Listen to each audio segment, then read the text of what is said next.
Brought to you by Palvi Agrico. पालवी ॲग्रिको, भारताचा पहिला AI तंत्रज्ञानावर आधारित B2B आणि B2C ई-कॉमर्स प्लॅटफॉर्म. शेतीसाठी जे काही लागणार थेट तुमच्या बांधावर पोहोचणार, मोबाईलच्या एका क्लिकवर.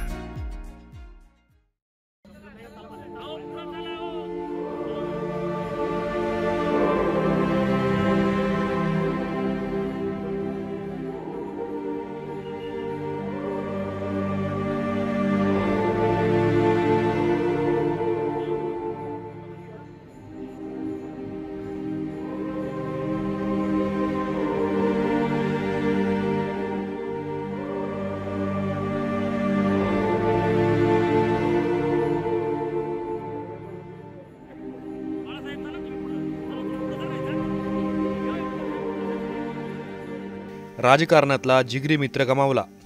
कट्टर दोस्त गेल्यामुळं राम शिंदे ढसाढसा रडले. मंत्री पंकजा मुंडे या सुद्धा भाऊक झाल्या. राहुरीचे भाजप आमदार शिवाजीराव कर्डिलेंचं अल्पशा आजाराने निधन झालं.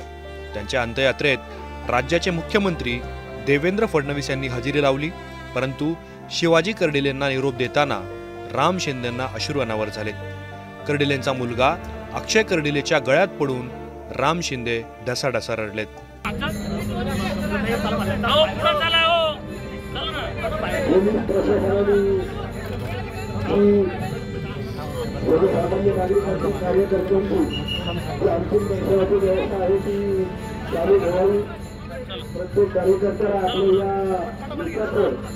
अंतिम दर्शन घ्यावं अशी व्यवस्था पूर्ण प्रशासनाने करावी अशी विनंती करण्यात येत आहे. हिंदू धर्माच्या वतीने बाळासाहेब चला तुम्ही पुढे चला पुढे सर नाही जागा सोडून पुढे साहेब कोकरे साहेब. कर्डिले कुटुंबियांची भेट घेताना मंत्री पंकजा मुंडे सुद्धा भाऊक झाल्यात. शिवाजी कर्डिलेंच्या पत्नीला धीर देताना पंकजा मुंडेंच्या डोळ्यातही अश्रू तरळले.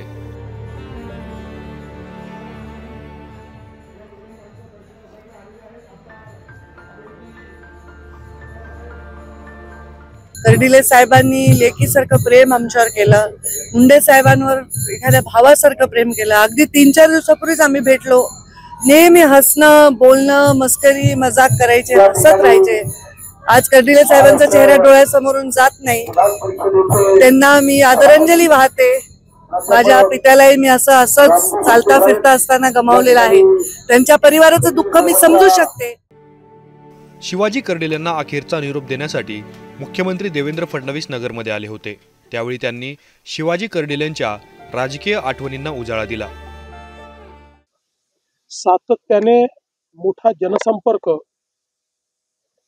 आणि मातीतनं तयार झालेलं अशा प्रकारचं ग्रामीण बाज असलेलं हे नेतृत्व होतं.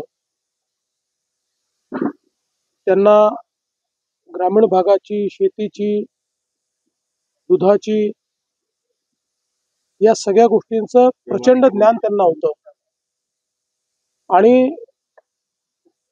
एक व्यापक असा त्यांचा जनसंपर्क होता. केवळ स्वतःच्या मतदारसंघापुरतं नाही तर या अहिल्यानगर जिल्ह्यामध्ये सगळीकडे त्यांचा एक मोठा व्यापक जनसंपर्क होता. प्रचंड फिरायचे, लोकांना भेटायचे आणि सामान्यातल्या सामान्य माणसासोबत एक त्यांचा जिव्हाळा होता. त्यांना थेट बोलण्याची सवय होती आणि तोच मला असं वाटतं की लोकांना त्यांचं ते वागणं आवडायचं. आणि अशा प्रकारचं एक नेता की ज्यांनी एक मोठा लोकसंग्रह त्या ठिकाणी उभा केला, अचानक आपल्यातनं निघून जावा ही खरोखर अत्यंत दुःखाची गोष्ट आहे. खरं म्हणजे ते प्रकृतीने अतिशय स्वस्थ होते. केवळ त्यांना मध्यंतरी काही पाठीचा त्रास झाला, त्यामुळे 2 ऑपरेशन झाले त्यांचे, पण तरी देखील अतिशय मजबूत व्यक्तिमत्व होतं आणि म्हणूनच सगळ्यांना एक मोठा धक्का बसलेला आहे. त्यांच्या कुटुंबाकरता तर हा आघात आहेच, पण संपूर्ण भाजप परिवाराकरता आणि या संपूर्ण जिल्ह्याकरता देखील हा एक मोठा आघात आहे. त्यामुळे मी त्यांना विनम्र श्रद्धांजली या ठिकाणी अर्पित करतो. आणि निश्चितपणे त्यांची उणीव ही आम्हाला वेळोवेळी जाणवेल